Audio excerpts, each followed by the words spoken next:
রোহিঙ্গা সংকট নিয়ে স্থায়ী এবং নিরাপদ সমাধান এবং রোহিঙ্গাদের মায়ানমারে ফেরত পাঠাতে চায় বাংলাদেশ।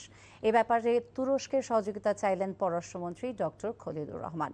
এছাড়া তুরস্কের বেসরকারি খাতের বিনিয়োগকারীদের বিশেষ অর্থনৈতিক জোনে বিনিয়োগের আহ্বানও জানানো হয়েছে।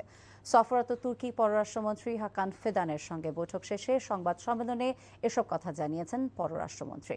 ইফতেখার রেজার রিপোর্ট।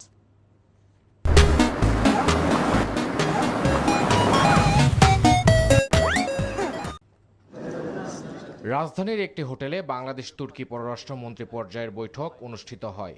বৈঠক পরবর্তী গণমাধ্যমে কথা বলেন দুই দেশের পররাষ্ট্রমন্ত্রী। পররাষ্ট্রমন্ত্রী বলেন, টেক্সটাইল, হাসপাতাল ও প্রতিরক্ষা সরঞ্জাম প্রস্তুত করতে তুর্কি সহায়তা চেয়েছে বাংলাদেশ। এর সাথে রোহিঙ্গা সংকট সমাধানে দেশটিকে পাশে চায় Dhaka.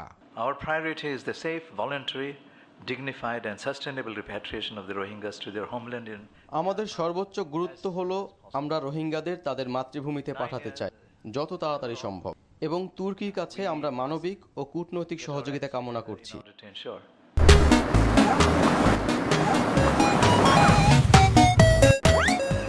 that there are serious international efforts. তুর্কি পররাষ্ট্রমন্ত্রী বলেন, রোহিঙ্গা সংকট সমাধানে আন্তর্জাতিক পরিমণ্ডলে আলোচনা চালিয়ে যাচ্ছে তার দেশ। বাংলাদেশে বিনিয়োগ $2 বিলিয়ন উন্নীত করার আশ্বাসও দেন তিনি।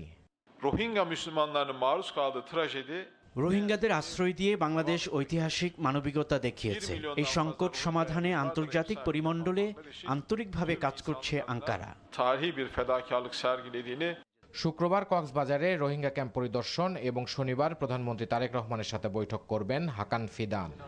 Iftekhar Reza, NTV news, Dhaka.